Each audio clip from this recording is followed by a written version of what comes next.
Hello दोस्तों, स्वागत करता हूं आप सभी का अपने यूट्यूब चैनल अनूप स्टडी में। ये आपका जो है कि 2000 मॉडल पेपर 2016 का जो है पार्ट 3 है और अभी तक पार्ट 1 और पार्ट 2 को आप नहीं देख पाए हैं तो नीचे डिस्क्रिप्शन में लिंक दिया गया है, वहां से आप जो है कि जाकर देख सकते हैं। और या हमारे प्लेलिस्ट में जाइएगा, प्लेलिस्ट में जो है प्रत्येक दिन का वीडियो वहाँ पे सेव किया जा रहा है, आप जो है डेट वाइज करके वीडियो आपको वहाँ पे मिलता रहेगा।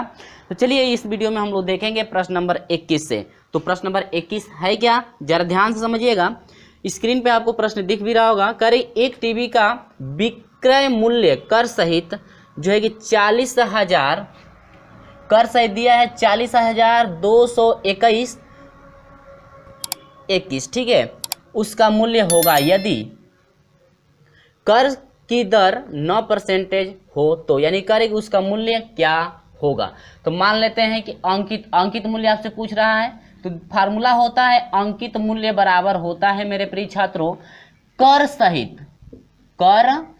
ये मैं फार्मूला लिख देता हूं, नहीं तो मैं डायरेक्ट कर देता, ठीक है। कर सहित विक्रय मूल्य गुणे 100 होता है, आप बाटा में आपका हो जाएगा 100, ठीक है। इसके बाद प्लस कर परसेंटेज, यानी कितना जो है कर की दर है, ठीक ना। तो आपसे कह रहा है कि जो आपकी कर सहित जो है मूल्य आपका है 40,221 रुपया है, गुणे 100 हो जाएगा बाटा में, यह आपका हो जाएगा क्या 100, आप प्लस कर सहित दर कितने का है 9% का है, ठीक ना। यानी कि वृद्धि हो रही है, 90 हो गया, 9% है, ठीक है, 9%, यानी कि प्लस 9 हो जाएगा। यह हो जाएगा आपका 40,221 गुणे कितना 100 हो जाएगा, बाटा में 109 होगा। अब जब आप जो है 109 से जो है कि 40,221 को डिवाइड करेंगे तो आपका हो जाएगा 369, ठीक है। कितना हो जाएगा 369 बार भाग जाएगी, भाग देकर आप देख सकते हैं 100 से मल्टीप्लाई कराएंगे तो 3000, यानी कि आपका हो जाएगा 36,000 कितना 900, 2 जीरो बढ़ जाएगा। यानी कि कर सहित, यानी कि अंकित मूल्य जो है, अंकित मूल्य पूछ रहा है ना, तो अंकित मूल्य आपका इतना हो गया 39,900, जो कि आपका 39,900 बात करते हैं, नहीं ये आपका 39,000 नहीं है, 36,900, कितना है 36,900, तो जो कि आपका ऑप्शन नंबर सी करेक्ट है। आपका ऑप्शन नंबर कितना है, सी आपका करेक्ट है। सिर्फ फार्मूले पर रखना है, अंकित मूल्य पूछ रहा है आपसे, यानी कर सहित मूल्य आपको पता होना चाहिए, विक्रय मूल्य गुणे 100, और बाटा में जो कर की परसेंटेज दर है उसको रखना है। तो आपका हो जाएगा कर आपका दिया है 40,221 है, गुणे आपका 100 प्लस आप कर देंगे कर 9% है, तो प्लस आपका 9 हो जाएगा, इसको जोड़ेंगे डिवाइड करेंगे तो आपका टोटल मल्टीप्लाई करने के बाद आपका आएगा 36,900, ठीक है। तो उम्मीद होगी ये समझ में आ गया होगा। इसके बाद बढ़ते हैं हम लोग 22 नंबर के क्वेश्चन पे। तो 22 नंबर का क्वेश्चन क्या है, जरा गौर से आप समझिएगा। 22 नंबर का क्वेश्चन बहुत ही सिंपल क्वेश्चन है, देखिए, ठीक है। तो ये उम्मीद होगी कि ये आपको अच्छी तरह से समझ में आया। अब जरा देखिएगा 22 नंबर का क्वेश्चन दिया है कि x संबंध y बराबर दिया है 4 संबंध 3 का, यानी 4/3। अब ये कह रहा है कि आप अनुपात निकालिएगा 5x प्लस 8y, आप बाटा में आप अनुपात निकाल दीजिएगा 6x - 7y, ठीक है। देखिए अनुपात कैसे निकालेंगे, x का वैल्यू आपका 4 है, y का वैल्यू 3, तो यह हो जाएगा 5 चौको 20, 4 है ना x का वैल्यू, तो 5 चौको 20 हो जाएगा, आप प्लस 8 तरीके 24 हो जाएगा, आप बाटा में आपका हो जाएगा 6 चौको 24 हो गया, अब माइनस हो जाएगा 7 तरीके 21, घटा दीजिए, तो ये आपका हो जाएगा कितना हो जाएगा 44 बाटा में, ये आपका हो जाएगा कितना 3 ही होगा ना, ठीक है। यानी कि आपका हो जाएगा 44 संबंध कितना 3, इनका अनुपात हो गया 44 संबंध 3, जो कि आपका ऑप्शन नंबर डी आपका करेक्ट मिल रहा है। उम्मीद है फ्रेंड्स कि ये आपको अच्छी तरह से समझ में आ गया है, ठीक है। तो चलिए इसके बाद हम लोग चलते हैं 23 नंबर क्वेश्चन। और हाँ, 23 नंबर का क्वेश्चन जरा आप लोग ध्यान से समझिएगा, और वीडियो आपको अच्छा लगेगा तो वीडियो को एक लाइक जरूर कर दीजिएगा। चलिए बात करते हैं, ये आपका 21 नहीं था 22 था, 22 यहाँ पर बना लेंगे, ठीक ना। अब हम लोग चलते हैं 23 नंबर पे। 23 नंबर क्वेश्चन देखिएगा। हाँ, तो जरा 23 नंबर क्वेश्चन को आप जरा गौर से समझिएगा, ठीक ना। ये थोड़ा आपका बहुत टेढ़ा है, टेढ़ा नहीं, बहुत सिंपल भी है आपको समझने, यदि समझ जाते हैं तब तो बहुत ही आसान है। करे एक व्यक्ति 5,000, ठीक है, कितना है 5,000, ध्यान दीजिएगा, मूलधन आपका 5,000 है, मूलधन कितना दिया है 5,000 दे रहा है। कह रहे कि ऋण 12% प्रति वर्ष के चक्रवृद्धि ब्याज पर यदि लेता है, चक्रवृद्धि ब्याज पर लेता है जिसका ब्याज प्रति छमाही दे है। ब्याज कितना है प्रति छमाही दे, ब्याज मैं लिख लेता हूं पहले, थी ना, ब्याज प्रति छमाही। तो ब्याज प्रति जो है छमाही है, तो इसके बाद कह रहा है कि प्रत्येक माह के अंत में 1800 रुपया, माह के अंत में कितना रुपया जमा कर रहा है 1800 रुपया, यानी कि 6 महीने पर 1800 रुपया जमा कर रहा है, ठीक ना। अब ये क्या कह रहा है, प्रत्येक छमाही के अंत में ना, छमाही है 6 माह, हाँ यही हो गया, 6 माह के अंत में 1800 रुपया भुगतान करता है यदि वह अपने ऋण का पूर्णतः भुगतान करने हेतु 18 माह बाद भुगतान करेगा। करेगी आखिर में ये बताइएगा 18 माह भुगतान कितना करेगा। 18 माह बाद दिया है ना, 18 माह बाद दिया है, 18 माह बाद भुगतान कितना, ठीक ना, कितना करेगा, यानी कि कह रहे 18वां महीना में आखिर में उसको कितना देना पड़ेगा, ये पूछ रहा है ना आपसे, इसके लिए 18वां महीना में उसको कितना देना पड़ेगा, ठीक है। अब ध्यान दीजिएगा, जो आपकी जो दर है, दर आपका 12% का है, लेकिन 12% का है, ठीक है, लेकिन आपके ब्याज कितना है प्रति छमाही है। जब आप लोग जानते हैं कि ब्याज प्रति छमाही होता है तो दर में कितने से भाग 2 में, यानी कि कितने का ब्याज 6% का, छमाही रहेगा तो आप 2 से ना, ठीक है, भाग देंगे दर में, तो आपका कितना परसेंटेज हो गया 6% आपका हो गया। तो सबसे पहले आपको ये देखना है मेरे प्रिय छात्रों, यानी कि 5000 जब मूलधन है, ध्यान दीजिएगा 5000 मूलधन है, ये ठीक है। अब 5000 मूलधन पर जो है कि आपकी छमाही जो है ब्याज 6% का लगेगा, 6% का, ठीक ना। तो हम देखते हैं कि ब्याज कितना हो जाएगा, क्या निकालेंगे हम लोग ब्याज। आखिर में देखते हैं कि 6 माह का, यानी प्रत्येक माह में जो है कि 1800 रुपया जमा कर रहा है, प्रत्येक माह कितना रुपया जमा कर रहा है 1800 रुपया, ये ठीक है। लेकिन हम लोग देखते हैं कि ब्याज कितना है, तो यहाँ पर लिखेगा पहले 6 माह में, पहले 6 माह ब्याज। तो देखते हैं कि 6 माह का जो है कि ब्याज कितना आपका होगा, ठीक ना। तो अब देखिए 6वां महीना में ब्याज कितना देना पड़ेगा, ध्यान दीजिएगा, जब 1800 यह रुपया जमा कर रहा है तो उसमें आपका ब्याज भी है, कितना क्या है ब्याज भी है। जैसे मान लीजिए हम आपसे 100 रुपया ले लिए, 100 रुपया ले लिए, यदि आप जो है, मैं जो है पहले महीने में मैं आपसे जो है 100 रुपया लिया हूँ, पहले महीने में आपको मैं दे रहा हूँ 12 रुपया, कितना दे रहा हूँ 12 रुपया। आपका पहले महीने में 12 रुपया तो दिया जा रहा है, लेकिन 12 रुपया का यानी कि पहले महीने में यदि ब्याज भी लगता है, कितना ब्याज, यदि मान लीजिए 6% का है तो 12 रुपया जो मैं जमा कर रहा हूँ इसमें आपका ब्याज भी तो होगा, इसमें आपका क्या होगा ब्याज होगा। तो पहले हम 6% का देखेंगे कि 100 पे कितना ब्याज हो रहा है, जितना ब्याज होगा उस ब्याज को इसमें से घटा लेंगे तो पता चलेगा कि शेष जो 100 रुपया लिए हैं, आखिर में 100 रुपया लेने के बाद मैं कितना इसमें से जमा किया हूँ। जैसे मान लीजिए 6% का ब्याज, सपोज दैट मान लीजिए 2 रुपया ब्याज हो गया, तो मैं शेष जो है मूलधन का क रुपया जमा किया हूँ, जो है कि 10 रुपया जमा किया हूँ। 2 रुपया तो इसमें से ब्याज निकल गया आपका ना, तो कितना 10 रुपया, तो 100 रुपया में से हम 10 रुपया जमा कर दिया है, 2 रुपया तो आपका एक्स्ट्रा चला गया, यानी कि ब्याज में चला गया, तो शेष कितना आपका बच गया मूलधन 100, जो है कि 90 रुपया शेष बच गया है। आज 12 रुपया जमा किया तो 2 रुपया उसमें से क्या था ब्याज था, ठीक है। वही कंडीशन सेम इसमें चलेगा, ध्यान समझिएगा, बहुत टेढ़ा है, ठीक है, थोड़ा बड़ा है।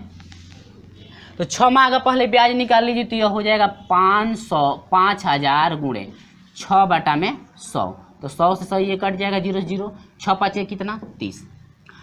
6वां माह में ब्याज, यानी कि 6 माह का ब्याज जो है कि आपका 300 रुपया हो गया, ये आपका ब्याज है, ध्यान दीजिएगा ब्याज है। लेकिन ये कर शेष राशि कितना बचेगा, शेष राशि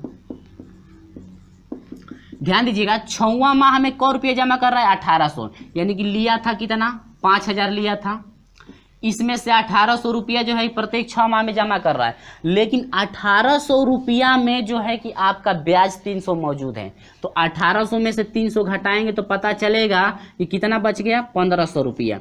यानी कि 5000 रुपया में से 1500 रुपया वह जमा कर दिया, तो कितना बच गया आपका वो देखिए 005, यानी कि आपका हो जाएगा कितना, ये हासिल गया यानी कि 3500 रुपया हो जा रहा है। यानी कि ध्यान दीजिएगा 1800 रुपया 6वें महीने में जमा कर रहा है, तो उसमें से जो है 300 रुपया आपका ब्याज हो गया।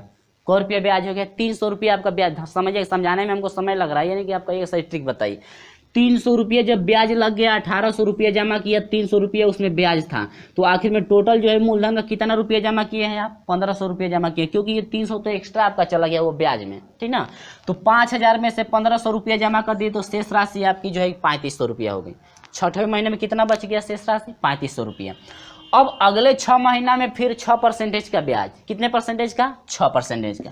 दूसरी बार भी जो है कि 6%, 6 माह का जब ब्याज निकालेंगे, 6 माह का ब्याज देखते हैं कि अगला 6 माह यानी कि 12वां महीने का ब्याज ना, तो फिर इस पे जो है कि आपका 6% का ब्याज, या ना कि इस पे निकालिएगा, ठीक ना। जो शेष राशि बच जा रही है उस पे आपको निकालना है। तो 3500 गुणे आपको कितना हो, 6/100, इससे ये कट गया, तो 6 बचे, 30 को 0 हासिल 3, 36 18 3 21, 200 कितना हो गया 10। यानी कि आपका जो ब्याज है, यानी कि 12वां महीना में ब्याज आपका 210 रुपये। देखिए ब्याज घट रहा है, पहले 5000 पर ब्याज 300 था, इसके बाद शेष पैसा 3500 रुपया बच गया, तो 3500 रुपया पर ब्याज। ध्यान दीजिएगा कंडीशन कई इसमें आता है, ठीक ना। कभी कभी आप जो है कि वो क्या कहते, समूह से यदि पैसा लेते हैं तो हमेशा इस पे पूरे पे निकाला जाता है, लेकिन इसमें नहीं, जो शेष बच जा रहा है ना, ये कंडीशन का जो शेष बचता जा रहा है धनराशि, उस पे आप बताइए। तो शेष 3500 रुपया बच गया, 3500 रुपया पे जो है ब्याज आपका 210 रुपया हुआ। लेकिन 6वें महीने में भी कौ रुपया जमा कर रहा है, 1800 रुपया। तो पूरा कितना पैसा था, 3500 रुपया में से 1800 रुपया जो है कि जमा कर दिया, लेकिन 1800 रुपया में जो है कि ब्याजवा भी तो है, 1800 रुपया में अब ब्याज भी है। तो अब ये शेष कितना बचेगा, ये 0 हो जाएगा, आपका 9 हो जाएगा, 7 बचा, 7 में से 2 घटे कितना 5, यानी 1590 रुपया। कितना होगा, 1590 रुपया में से जो है कि 3500 घटाइए, 3500 में से 1590, 0 हो जाएगा, 10 में से न घटेगा 1, और यहाँ पर बचा कितना 4, तो हासिल लेगा ना 5 है, तो 14 में से 5 घटेगा कितना हो जाएगा 9, और यहाँ पर बचा 2, 2 में से 1 घटेगा 1, यानी 1910 रुपया। 6वें महीने में जो है कि मूलधन कुल कितना हो गया, 1910 रुपया बच गया ना। अब कह रहा है कि आखिर में ये बताइएगा कि 18वां महीना में टोटल कितना जमा कर रहा है। ध्यान दीजिएगा, टोटल आपसे पूछ रहा है 18वां महीना में कितना टोटल, इसका नहीं, आपका शेष जो 18 में जाकर आप जमा करेंगे, 18 में जाकर जमा करेंगे, उसमें पूछ रहा है कि आखिर में 18वां महीना में आपको कितना जमा करना पड़ेगा, ठीक ना। शेष जो पैसा बच रहा है, यानी इतना पैसा बच रहा है ना, तो आखिर में इसको पूरा करने के 18वां में आपको कितना कुल पैसा जमा करना पड़ेगा। ये नहीं कि इसको भी जोड़िएगा, वो नहीं, यानी कि 18वां में कितना आपको जमा करना पड़ रहा है, ठीक है। चलिए, तो अब निकाल लीजिए कि 18वां माह का ब्याज। तो 18वां माह का ब्याज, 18 महीने का पूरे का नहीं, 18वां माह यानी कि 6 माह हाई, देखिए 6वां माह हाई, 6वां माह 12वां में चला गया, आज 6 माह अंतिम 6 माह का, यानी कि 6 6 12 36 18, यानी लास्ट का निकल रहा है ना। तो ब्याज आपका हो जाएगा, कौ रुपया था 1910 पर, 1910 रुपया का कौ परसेंटेज, 6% हमेशा, बाटा में क्या 100, इससे ये कट गया, 2 से कटाइए, और ये हो जाएगा 2 3 6 हो जाएगा, और 2 5 10, और गुणा कर देंगे तो अब कितना हो जाएगा, 3 एकम 3 हो गया, और 3 9 27 को 7 हासिल 2, 3 एकम 3 2 5, ठीक है। अब बाटा में कितना 5, भाग दे देंगे, तो भाग देंगे तो कितना हो जाएगा 5 10 50, 5 एकम 5 ले लीजिए, और आपका हो जाएगा, एक बार भाग गई, और ये हो जाएगा 5 एकम 5, और यहाँ पर कितना बच गया 2 बच गया, और 5 चौको 20 हो गया, और 5 चौको 20 हो गया, 3 बच गया, और पॉइंट बढ़ेगा 5 6 30, यानी 114.6, 114 कितना हो जाएगा 6। तो 114.6 जो है ये क्या है, यानी कि 18वां महीने का ब्याज है। छः माह का निकल रहा है ना, यानी कि पहले 6 माह का इतना ब्याज रहा 300 रुपया रहा, अगले 6 माह का जो है कि निकाला गया तो आपका 210 रुपया हो गया, फिर अगले 6 माह का निकाला गया तो आपका हो गया 114.6 रुपया हो गया। और ये करें आखिर में 18वां महीना 6 6 12 36 18 18वां महीने में जा करके आपको कितना ब्याज जमा करना, कितना जो है टोटल पैसा जमा करना पड़ेगा, तो इसमें ब्याज भी मौजूद है। अब देखिए टोटल पैसा ये कितना था 1900 कितना था 10, आप प्लस 1900 कितना था 10, 1910 ये है ना, 1910 और टोटल ब्याज कितना हो जा रहा है 14.6, यदि टोटल का रहे कितना पैसा उसे जमा करना पड़ेगा तो जोड़ दीजिए, आपका हो जाए 6.41 5 हो जाएगा, 9 1 10 को 0 हासिल 1 1 2 1 योग मिस्टेक है, ये 6 हो जाएगा 4 और 1 ये हो जाएगा 2, 9 1 10 को 0 हासिल 1 और 2, यानी कि 2024.6 रुपया, यानी कि ये आपका रहा आंसर। ठीक है, यानी कि आपसे कुल मिलाकर पूछ रहा था कि आखिर में भुगतान करने हेतु अपने ऋण का पूर्णतः भुगतान करने हेतु वह 18 माह बाद भुगतान करे, यानी 18वां महीना बाद जो है भुगतान कितना करना पड़ेगा आपको, इतना जो है कि टोटल देना पड़ेगा। कन्फर्म है, ये समझ में आया? ठीक है ना। अब चलिए ऑप्शन की बात कर लें तो हम लोग का ऑप्शन नंबर जो है आपका, ऑप्शन नंबर जो है बी करेक्ट है। ऑप्शन नंबर क्या है? बी आपका करेक्ट। ठीक है, तो ऑप्शन नंबर ये आपका बी करेक्ट रहा। उम्मीद है समझ में आ गया, ज़्यादा समय लगा समझाने में। अब चलिए बढ़ते हैं हम लोग 24 नंबर पे। तो चलिए यहाँ पर 24 नंबर की बात करते हैं। 23 नंबर में थोड़ा बड़ा हो गया क्योंकि आपको समझाना भी पड़ा और स्टेप बाय स्टेप हम लिख कर समझाएं, इसलिए थोड़ा बड़ा हो गया है। तो चलिए इसमें कुछ नहीं करना है, उस टाइप का क्वेश्चन भी आएगा वैसा जो, तो आप उसी तरह से जो है क्या करेंगे, आप यदि समझ ले होंगे तुरंत आप लोग सोल्यूशन कर लेंगे। और बात करते हैं 24 नंबर में। देखिए 24 नंबर में ये कह रहा है कि एक व्यक्ति, ध्यान दीजिए, दे रहा है कि एक व्यक्ति आवृत्ति जमा खाते में 250 रुपये प्रति माह। ठीक है, यानी प्रत्येक जो माह है, प्रत्येक माह में जो है कि 250 रुपये जमा कर रहा है, प्रत्येक माह जो 250 रुपये जमा किया है। अब ये कह रहा है कि प्रत्येक माह 2 वर्षों तक, अब देखिए 250 रुपये जमा किया है, वो भी कब वर्ष तक? 2 वर्ष तक। कितना वर्ष तक? 2 वर्ष तक जमा किया है। प्रत्येक महीना में 250 रुपया, 2 वर्ष, यानी कि 24 महीने में कितना हो जाएगा? 24 से मल्टीप्लाई करें, पता हो जाएगा कितना आपका होगा। ठीक ना। लेकिन आगे भी दे रखा है माह में प्रत्येक माह 2 वर्षों तक 6% प्रति वर्ष के साधारण ब्याज जमा करता है। परसेंटेज की दर कितने की है मेरे भाई?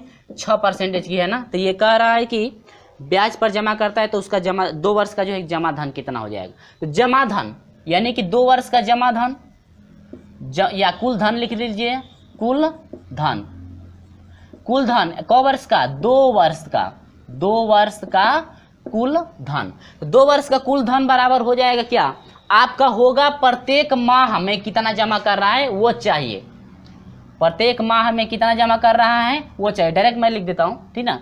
प्रत्येक माह में जमा राशि, तो प्रत्येक माह में जमा राशि कितनी है?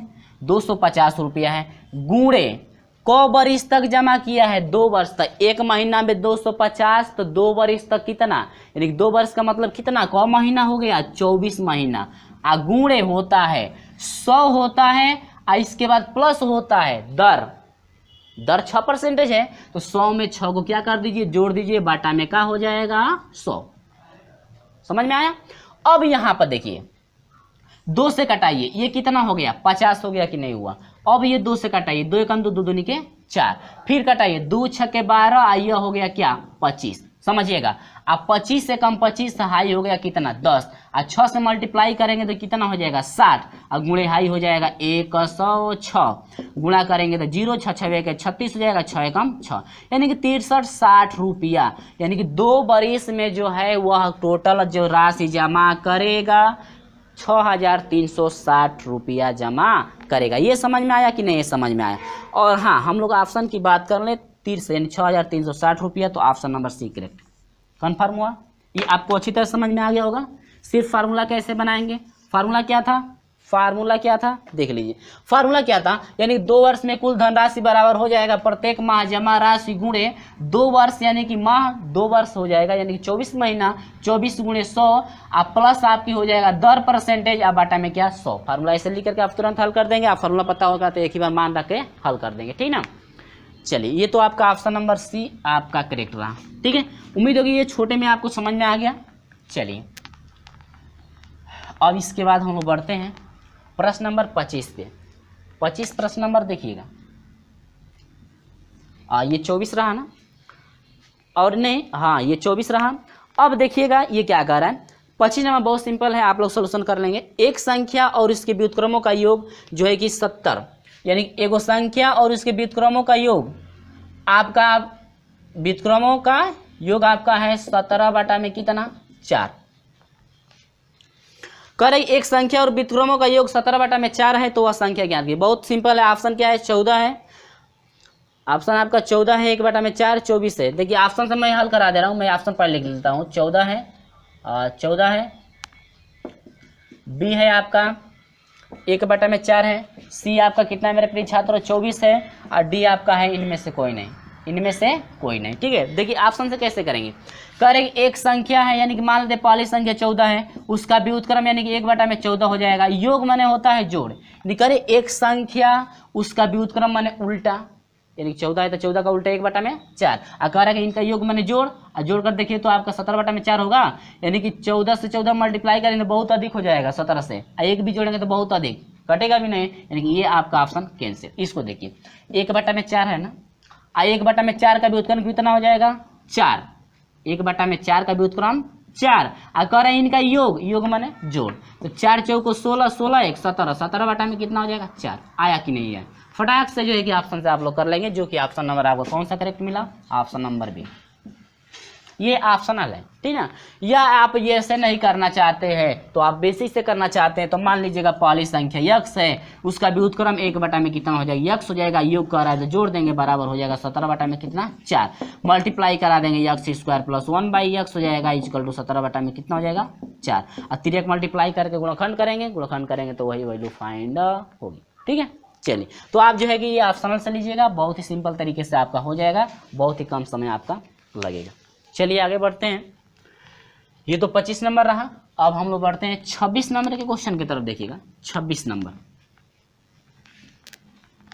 ठीक है। कोई क्वेश्चन जो है कि आपका हार्ड भी होता है, ये नहीं कि सभी को जो है प्रश्नों का जो है ट्रिक ही बने, ठीक ना, बेसिक भी काम करते हैं। पेपर में जो है कि ट्रिक नहीं मिलता है तो बेसिक भी काम करता जाता है, तो आपको दोनों जो है कि जानना जरूरी है, दोनों कैसे हल किया जाता है। देखिएगा अगला क्वेश्चन बहुत ही सिंपल है, ये आपका क्लास 10 का है, ठीक है। तो कह रहा है कि यक्स स्क्वायर, बहुत ही सिंपल क्वेश्चन, -28 बराबर क्या होता है 0। तो इसके दो तरीके हैं, या तो गुणनखंड करके दोनों को जोड़िए, मूलों का योग कर रहा है, तो जो आपका x का वैल्यू फाइंड होता है वह मूल होते हैं अल्फा और बीटा का, योग कर रहा है तो दोनों क्या कर दीजिए जोड़ दीजिए। लेकिन एक फार्मूला है, सूत्र क्या होता है, ये कह रहा है कि मूलों का योग निकालिए, तो योग बराबर होता है क्या, फार्मूला कहता है कि -b बटा में क्या होता है a। अब ये आपका व्यापक रूप आपको पता होना चाहिए, तो व्यापक रूप होता है ax square plus bx plus क्या होता है c बराबर 0, और मूलों का योग बराबर होता है -b बटा में a, तो माइनस है तो -b का वैल्यू -3 मिल रहा है, तो माइनस माइनस प्लस हो जाएगा, 3 बटा में a का वैल्यू कितना है 1, यानी कितना हो गया 3। मूलों का योग आपका कितना हो जाएगा 3 हो जाएगा। ऑप्शनल की बात कर ले तो ऑप्शन नंबर ए करेक्ट है, क्या है ऑप्शन नंबर ए आपका करेक्ट है, कन्फर्म हुआ।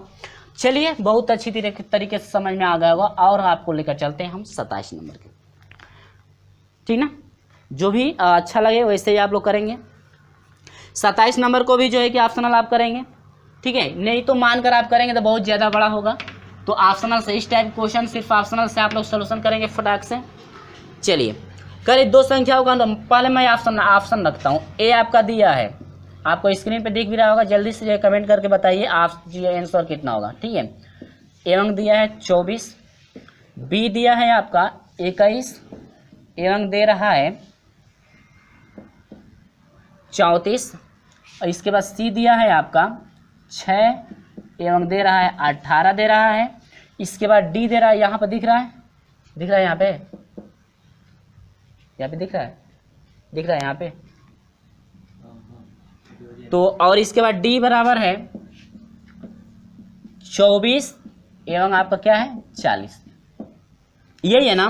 कहीं दो संख्याओं का अनुपात, देखिए दो संख्याओं का अनुपात यानी पहली संख्या बटा में दूसरी संख्या का अनुपात दे रखा है 3 संबंध कितना 5, और ये कह रहा है प्रत्येक में 8 जोड़ने पर 3 संबंध 2 संबंध 3 का अनुपात हो जाता है। संख्या है बताइए, कोई नहीं दिक्कत, ऑप्शनल से आप कीजिएगा, तुरंत इसका अनुपात निकालिए। 15 बटा में कितना 24, 15 बटा में कितना है 24, ये कटेगा किसी से 3 5 15 3 8 24 यानी 5 संबंध कितना 8। क्या पहली संख्या का अनुपात आया कि नहीं आया, नहीं आया, कैंसिल ऑप्शनल। 21 बटा में 34 है तो आपका ये कटेगा 3 से, नहीं कटेगा, यानी 21 बटा में 34 आपका रह जाएगा। तो यह आपका हो जाएगा, क्या ऑप्शनल आपका मिल रहा है 3 संबंध 4 आएगा, 3 संबंध 5 आएगा, नहीं आएगा, ये भी कैंसिल।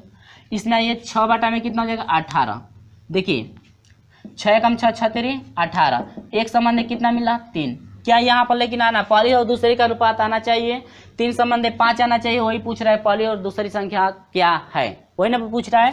चलिए ये भी आपका ऑप्शनल कैंसिल।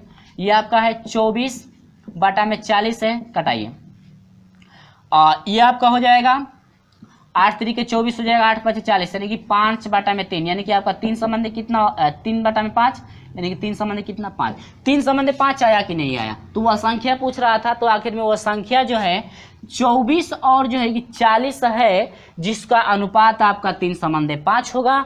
और इन्हीं में यदि हम लोग 8 जोड़ दें, क्या कह रहा है, कितना का जोड़ने के लिए मैं जोड़ कर भी दिखा दे रहा हूँ, इन्हें यदि 8 जोड़ दें तो अनुपात इनका कह रहा है कि 2 संबंध 3 का होना चाहिए। 2 संबंध कितने का 3 का, वास्तव में हो रहा है कि नहीं, देखिए 8 4 12 यानी कि आपको कितना हो जाएगा 32, 32 बटा में आपका हो जाएगा कितना, ये आपका हो जाएगा 48। क्या 2 संबंध 3 का आ रहा है, तो यह हो जाएगा 16 से कटाइए, 16 दूना के 32, 16 तिया 48। क्या 2 संबंध 3 का आया कि नहीं आया, ठीक है ना। दोनों पे इसलिए मैं कर दिया हूँ ताकि आपको कंफ्यूजन ना हो, ठीक है ना।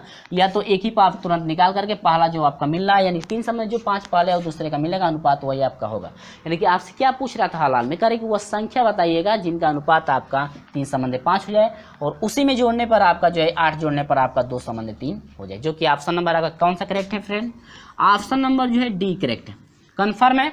चलिए बढ़ते हम लोग 28 नंबर की तरफ। 28 नंबर का क्वेश्चन क्या है, ध्यान समझिए, ये तो आपको अच्छी तरह से समझ में आ गया है, ठीक है। तो ऑप्शनल ये सब रहे, ठीक ना। चलिए सभी चीजें आपको स्टेप बाय स्टेप समझ में आ रही होगी। तो इसके बाद मैं लेकर चलता हूं आपको 28 नंबर पे, ये 27 नंबर रहा, 28 नंबर का सोल्यूशन देखिएगा। 28 नंबर का सोल्यूशन क्या है, हाँ इसमें क्या दे रहा है जरा गौर से समझिए। अब ये कह रहा है कि यदि 4 8 16, बहुत सिंपल क्वेश्चन, 4 8 16, और ये कह रहा है एवं दे रखा है क्या आपका जो है कि 26, आपका क्या दे रखा है 26। अब ये कह रहे समान अनुपाती होंगे। देखिए समान अनुपात का कंडीशन क्या होता है मैं समझा देता हूं। तो यदि प्रत्येक में संख्या जोड़ दी जाए, यानी कि समान अनुपात में होने पर कौन सी जो है प्रत्येक में संख्या आप जोड़ेंगे, ठीक है। तो हम जो है कि ऑप्शनल भी यहाँ पर ऑप्शन रखते हैं, ऑप्शन दे रखा है पहला, ताकि आपको अच्छी तरह समझ में आ जाए, क्योंकि ऑप्शन से ही हम लोग हल करेंगे ना, ऑप्शन से इसको हल कर लेते हैं। 2 हो गया, इसके बाद सी हो गया आपका 6 हो गया, और डी दिया है इनमें से कोई नहीं, इनमें से कोई नहीं, ठीक ना। तो देखिए समान अनुपात की कंडीशन क्या होती है, समान अनुपात की कंडीशन समझिए। समान अनुपात तभी होते हैं मेरे प्रिय छात्र यदि ए बी सी और डी। अब ये कहा जाए कि ये बताइए ये समान अनुपात में है कि नहीं है। तो समान अनुपात में होने का कंडीशन ये होता है कि इनका गुणा और इनका गुणा, ठीक है। यानी कि ए गुणे जो डी है वह बराबर होना चाहिए बी गुणे किसके, सी के। समान अनुपात की कंडीशन ये होती है कि ए और डी का यदि गुणा करते हैं, आपसे कहते हैं कि ये बताइए ए बी सी आपके 3 वैल्यू हैं, ये बताइए समान अनुपात में है कि नहीं है। तो आप तुरंत पहले का लास्ट में गुणा करेंगे, आप बराबर देखेंगे कि दूसरे का तीसरे में गुणा करने के बाद यदि दोनों का वैल्यू बराबर है तो आप कहेंगे कि दोनों समान अनुपात में है, ठीक है। समझ में आया। अब जैसे मान लीजिए मैं क्वेश्चन दे दूं, आपको 2 दिया गया, 6 दिया गया, इसके बाद ये आपका जो है कि 4 दे दिए हम, और इसके बाद आपका दे दिया गया 12। अब ये मैं कहता हूँ, ये बताइए 2, 6, 4 और जो मैं 12 दिया हूँ ये समान अनुपात में है कि नहीं है। कंडीशन क्या है, यदि पहले का लास्ट में गुणा करते हैं तो 12 दूनी के 24 हो गया, और ये दूसरे का तीसरे में गुणा करेंगे 6 चौको को 24। क्या दोनों वैल्यू बराबर हैं कि नहीं है, बराबर है, तो कंडीशन बराबर हुई, यानी कि ये समान अनुपात में, समझे। तो यही आपसे पूछ रहा था कि आप समानुपाती होंगे, यानी कि ये जो वैल्यू है समानुपाती कब होंगे। तो कंडीशन आपको समझ में आएगी किस तरह से समानुपात में होगा, यानी कि इनमें से कौन सी संख्या आप जोड़ेंगे कि यह समानुपात में हो जाएंगे। देखिए जोड़िए, 4 4 8, 8 4 12, 16 4 20, और ये आपका हो जाए 20 और 4 30। देखिए इनका गुणा करके देखिए, 30 से 8 में 24, 240 हुआ, 12 दूनी के 24, 240। कंडीशन बराबर हो गई, यानी कि पहले का लास्ट में गुणा करने के बाद और दूसरे का तीसरे में गुणा करने के बाद यदि दोनों का वैल्यू बराबर हो रहा है तो आपका यह समान अनुपात में होगा। यानी करे कि कौन इसमें संख्या हम लोग जोड़े कि यह समान अनुपात में होगा। तो क्या जोड़ा गया मेरे प्रिय छात्रों, आपका 4 जोड़ा गया, जो कि ऑप्शन नंबर ए आपका करेक्ट है। पहला मिल गया। यदि आपको नहीं मिलता सपोर्ट डे तो आगे क्या करेंगे वो देखिए। चलिए यदि मान लीजिए सपोर्ट डे हमको 4 पे नहीं मिला, ठीक ना, तो हम लोग 2 पे आइए। 2 2 2 4 2 6 हो गया, 8 2 10 हो गया, 18 2 कितना हो जाएगा, 16 2 18 हो जाएगा, और ये कितना हो जाएगा 28। इनका गुणा करके देखिए, कंडीशन क्या बन रही है, 6 8 48, 8 हासिल 4, 6 दूनी के 12 4 16 बराबर क्या ये हो जाएगा 180। क्या ये कंडीशन लागू हो रही है, दोनों बराबर हो रहे, मल्टीप्लाई देख लीजिए कहीं गलत ना हो, दोनों बराबर हो रही है, नहीं नहीं, यानी कि नॉट इक्वल, तो यानी कि 2 जोड़ने पर बराबर नहीं होगा। इसी तरह से आप 6 पर निकालेंगे, यानी कि हम लोग का मिला है किस पे, 4 पे। ठीक है, सभी कंडीशन समझ में आ गई ना। चलिए तो ये आपका रहा समान अनुपात का नियम। तो उम्मीद होगी फ्रेंड्स कि ये आपको अच्छी तरह से समझ में आ गया होगा कि क्या हम आपको समझाना चाहते हैं, और आप समझ भी गए होंगे। तो ये प्रतिबंध रहा जो मैं एग्जाम्पल वही बता दिया हूँ कैसे आप हल करेंगे। तो चलिए इसके बाद हम लेकर चलते हैं 29 नंबर के प्रश्न पे आते हैं। भाई 29 नंबर का क्वेश्चन क्या है, जरा गौर से समझिएगा। बहुत ही सिंपल क्वेश्चन, आपके जो त्रिकोणमिति से लिया गया है, जो कि आप तुरंत मुझबानी हल कर देंगे। काट स्क्वायर थीटा है, ठीक है, 1 माइनस कास स्क्वायर थीटा। आपको क्वेश्चन देखने में लग रहा होगा कि कौन सा ऑप्शन करेक्ट, ये हो जाए कास स्क्वायर थीटा। लेकिन मुझे समझाना है, काट को क्या लिख सकते हैं, काट को क्या लिख सकते हैं, काट को लिख सकते हैं कॉस स्क्वायर थीटा बटा में क्या साइन स्क्वायर थीटा लिख सकते हो या नहीं। 1 माइनस कास को क्या लिख सकते हो, साइन स्क्वायर थीटा। आप बाटा में लिख सकते हो, कास है तो कास से रहने दीजिए, आप तुरंत हल कर लिए होंगे, ठीक ना। बहुत ही सिंपल क्वेश्चन, बोलिएगा कोई दिक्कत नहीं है, ठीक है। चलिए तो ऑप्शनल की बात कर ले तो ऑप्शन नंबर ए करेक्ट हो रहा है। ऑप्शन नंबर क्या है, ए आपका करेक्ट है। बहुत सिंपल क्वेश्चन रहा। तो चलिए इसके बाद हम लोग बढ़ते हैं 29 ना, नहीं ये 30 नंबर बता दिए, ये कौन सा बता दिया, ये 30 नंबर बता दिए। कंडीशन ये 30 की थी भाई, देखिए ये कंडीशन कितने का था, 30 का हम बता दिए। कोई दिक्कत नहीं है, आओ देख लेते हैं 29 का भी। ये 30 का हो गया ना, अब 29 का भी देख लो यहाँ पे, कोई दिक्कत नहीं है, ठीक ना। 29 का कह रहा है कि यदि ax square plus B X plus C बराबर क्या है 0। कंडीशन आप लोग 10 में पढ़े होंगे, ये कंडीशन 10 में पढ़े हैं। करें X square plus B X plus C, जहाँ A B C C I belongs कर रहा है रियल नंबर से, और ए बिल नॉट इक्वल टू 0 के मूल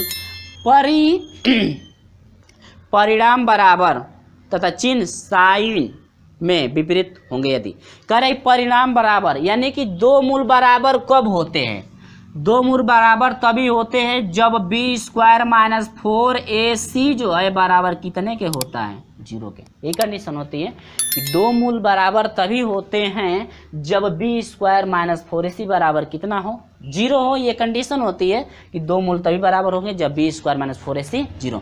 तो वही कह रहे हैं, ये जो आपका समीकरण दिया है, यह दोनों मूल इसके बराबर कब होंगे, तभी होंगे जब बी स्क्वायर माइनस 4ac बराबर कितना हो, 0। यानी कंडीशन नंबर बी आपका करेक्ट। समझ में आया। तो ये रहा मेरे प्रिय छात्रों 29 से लेकर 21 से लेकर के जो है कि 30 तक के प्रश्नों का सलूशन। और अभी तक का वीडियो आपको वास्तव में अच्छा लगा है तो वीडियो को एक लाइक जाते जाते जरूर कर दीजिएगा, और अच्छा नहीं लगा है तो जाते जाते अनलाइक जरूर करके जाइएगा। और हमारे साथ नहीं जुड़े हैं तो वीडियो अच्छा लगा है चैनल को सब्सक्राइब करके जुड़ जाइएगा, साथ में बेल आइकन को प्रेस भी कर दीजिएगा, ताकि जब भी वीडियो आपके लिए नई अपलोड की जाए, आपको समय से नोटिफिकेशन पहुंचती रहे। चलिए दोस्तों, मिलते हैं आपसे अगले में, तब तक के लिए बाय बाय।